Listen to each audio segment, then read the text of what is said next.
All right, the first covenant is dealing with the law that, which was given to Israel by our forefather Moses. For finding fault with them, because our forefathers didn't keep the law, he saith, behold, the days come, saith the Lord. And part of that law is not to eat pork. All right? You always got a nigga trying to slide in like this is baseball. This ain't no baseball, man. You can't be sliding up and you know. Yeah. For if that first covenant had been faultless, then should no place have been sought for the second. For finding fault with them, he saith, behold, the days come, saith the Lord, when I will make a new covenant with the house of Israel and with the house of Judah. So there's only Israel the new covenant is being made with. And when you go in the book of Ezekiel, the 36th chapter, around the 24th verse, it breaks it down crystal clear what that new covenant is. All right? The brother said crickets and grasshoppers and locusts. I had locusts and even beetles. Yeah. You know? Yeah. Because this guy, he going to make a statement. You're going to hear it. Matter of fact, let me just go right to it. Okay. Okay. Picking up with verse 13. Therefore, let us not pass judgment on one another any longer, but rather decide never to put a stumbling block or hindrance in the way of a brother. I know and am persuaded in the Lord Jesus that nothing is unclean in itself, but it is unclean for anyone who thinks it is unclean. For if your brother is grieved by what you eat, you are no longer walking in love. He just went off again. This idiot, this asshole went off again. So that means you can eat anything that you want. Now I did it as we listen on. This guy Marcus, he basically comes out and says, well, he makes a statement. He says, you guys eat honey, well, bees are unclean. They're bugs which are unclean. Which are how did he say it? Well, we'll hear it. But anyway, there's several scriptures on honey, right. And there's no law where it says thou shalt not eat a bee. Right. All right. And it says John the Baptist ate while honey. We're gonna get jumping the gun. Can I read this real jumping quick? The gun, cuz. This is Job 14:4. Who can bring a clean thing out of an unclean? Yeah, the brother just not put that up. One. That's it. You just put it up. Real quick. Leviticus 11:7. And the swine, though he divide the hoof and be cloven-footed, yet he cheweth not the cud, meaning he don't chew the grass. GMS Shaw, my boss says so I can eat stingray. Well, you know what I did? Well, it's gonna come up. It's gonna come up. He said you can pretty much eat anything, and he goes into Noah about you can eat any flesh, but don't eat with the blood thereof. Was that Genesis 7:8, whatever? No, 9. I'm sorry, 9. Now, do you know that there's actual animals that are poisonous to eat, like the blowfish? Yeah, the blowfish. Yeah. There's animals in the sea. There's fishes in the sea that if you eat it, it can kill you. So the Most High gonna tell you just go ahead and eat anything? Or that would be a foolish power. Yeah, the eagle. You ain't even supposed to touch the eagle. Well, Marcus said you can eat an eagle, but I want to see Marcus. I want to see Marcus and Kevy Kev chowing down and no class Malone sit down and have a dinner. Yeah, with all manner of unclean beasts. Yeah. Huh? Yeah. The Lord told Noah, when he had the ark, bring in the clean and the unclean. Well, but watch how he's gonna break it down. I'll finish reading. It says, and the swine, though he divide the hoof and be cloven-footed, yet he cheweth not the cud. He is unclean to you. Of their flesh shall ye not eat. According to Marcus and Kevin. Yeah, and that's why they're gonna be destroyed. And Big Head Vocab. Yep, they're the three stooges. Of their flesh shall ye not eat, and their carcass shall ye not touch. They are unclean to you. And it says it again. It says it twice. So now let's go back. Do not let what you regard as good be spoken of as evil, for the kingdom of eating and drinking, but of righteousness and peace and joy in the Holy Spirit. Whoever thus serves Christ is acceptable to God and approved by men. So then let us pursue what makes for peace and for mutual upbuilding.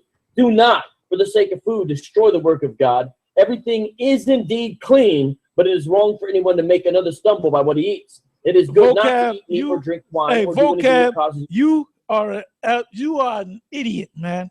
You are an idiot and an asshole. That's why Elder Apostle Todd made that video. The faith that you Vocab have is an keep asshole. between yourself and You God. see the evidence Blessed right there. is the one who has no reason to pass judgment on himself for what he approves. Vocab, I want to see you next video. When you do your next interview, I want to see you eat a goddamn stingray or a damn blowfish or a porcupine. Eat that. If I may, Elder, they're coming out, man. They got all kind of statistics that say that people got all these horrendous diseases is because they're eating that damn pork. There's a lot of people that are allergic to shrimp that you can wind up in the hospital, man. You eat shrimp and certain fish that are unclean in the script, shellfish, because they're not meant for human consumption. Fool. Let's go ahead.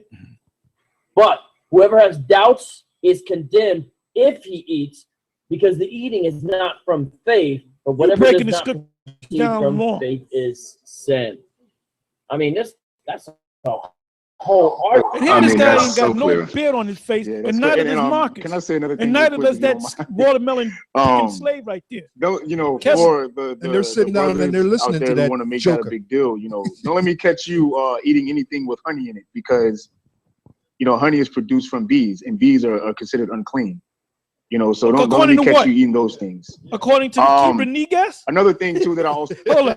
See, this guy's a clown, man. Well, Nate, I'm mad at Nate now. How you gonna let this guy? How you gonna let for 7 years it be a There was never and this guy was never in the truth, man. They were never in the truth. IUIC ain't the truth. And this guy gonna make a statement like that? Yeah. Bees are considered unclean. Where's the scriptures? Where's the scripture on that? If I go look, let me do a word search. Man, isn't there a saying, when the bees go, so do people? Yeah, it goes something like that. Yep, that's right. I know I've read it, that as the bees go, so go the people, because the bees the bees play a very important. Hey, it speaks about the bee in the Apocrypha. It's the littlest, but out of it comes the chiefest. Oh man, bring that out, brother. That cuts off. Can I just read these scriptures here? Exodus 33, verse 3. Unto a land flowing with milk and honey, for I will not go up in the midst of thee, for thou art a stiff-necked people.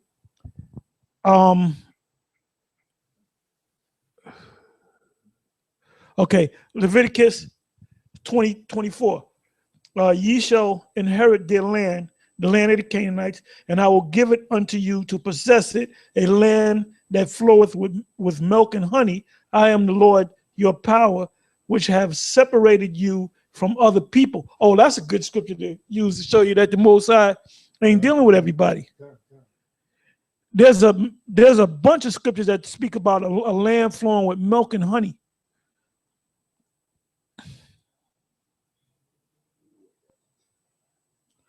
Okay, here's another one. First Samuel 14:29. Then said John, that have troubled the land. So I pray you, how my eyes have been enlightened, because I tasted a little of this honey. So that there's certain honey that can make you see. Yeah, does honey soothe wounds? If you put honey on wounds, it heals them. Manuka honey could cure MRSA and SARS. Look at that. You know? And it's very expensive. Manuka honey. Manuka honey, yeah. $60 a bottle. Look at that. Anywhere from $45 to $60 a bottle. A small bottle. Yeah. Okay, here's another one. Psalms. Now, this is what Marcus said, that bees are considered unclean, right? Psalms 19, verse 10. It says, more to be desired are they than gold, than much fine gold, sweeter also than honey and the honeycomb. Honey. And the Bible compares this truth to honey. That's it. Hast thou found honey? That's it. Psalms 81:16. He should have fled. He should have fed them also with the finest of the wheat, and with honey out of the rock should I have satisfied thee. Where does honey come from? Bees. Bees. I got a quick precept for you. Go ahead. The book of Sirach. Oh, can I just read this? Proverbs 24:13. My son, eat thou honey, That's the one. because it is good, and the honeycomb which is sweet to thy taste. Yeah. The book of Sirach 11:3. The bee is a little among such as fly, but her fruit is the chief of sweet things. So what you talking about, man? What you talking? What you talking about, Willis? Come on, man. Proverbs 25:16. Hast thou found honey? Eat so much as is sufficient for thee, lest thou be filled therewith and vomited. And that's what you did, Marcus. Proverbs 25:27. All right, it says, it is not good to eat much honey. In other words, you can't eat too much honey, and you throw it right back up.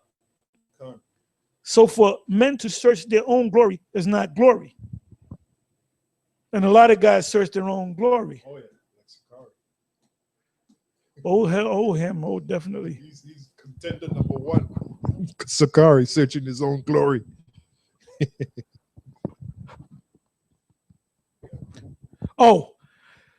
Isaiah 7:15. And this is talking about the Lord. It says, butter. You know what? Let me read the 14th verse. So Marcus, you were looking bad, my man. It says Isaiah 7:14. It says, therefore the Lord himself shall give you a sign. Behold, a virgin. And by the way, the word virgin is ayalama, not virgin pathwala, which actually means virgin. All right. And these clowns teach that Mary had a virgin birth, that Joseph never had sex with. These guys don't know nothing. It says, therefore, the Lord himself shall give you a sign. Behold, a virgin. The word there is Ilama, which is a young woman, shall conceive and bear a son. The act of conceiving or conception is from a man putting his seed into a woman and bear a son, and that's the Lord, and shall call his name Emmanuel. Now, nobody ever called his name Emmanuel. The word Emmanuel simply means I'm now Allah, the Most High with us, or power with us, or God with us. All right. I got a quick one. Let me finish, brother. It says, but it goes on to say, butter and honey shall he eat, that he may know to refuse the evil and choose the good. So Marcus, what's up? What's up, Marcus? Go ahead. This is the book of Luke 24:40. And when he had thus spoken, he showed them his hands and his feet. And while he yet believed not for joy and wondered, he said unto them, have ye any meat? And they gave him. Holding that, but that's all right. You got it. It. And they gave him a piece of broiled fish and of an honeycomb. And that's Yahushua eating that. So wouldn't Yahushua know whether that's clean or unclean? Huh? And he took it and did eat before them. Well, if you search hard, maybe you'll find somewhere where Yahushua ate a piece of pork. Yeah. Maybe you'll find it. It's possible. Yeah. Kevin will find it. Kevin will find it. Right after he stopped, he wolfed down that McRib.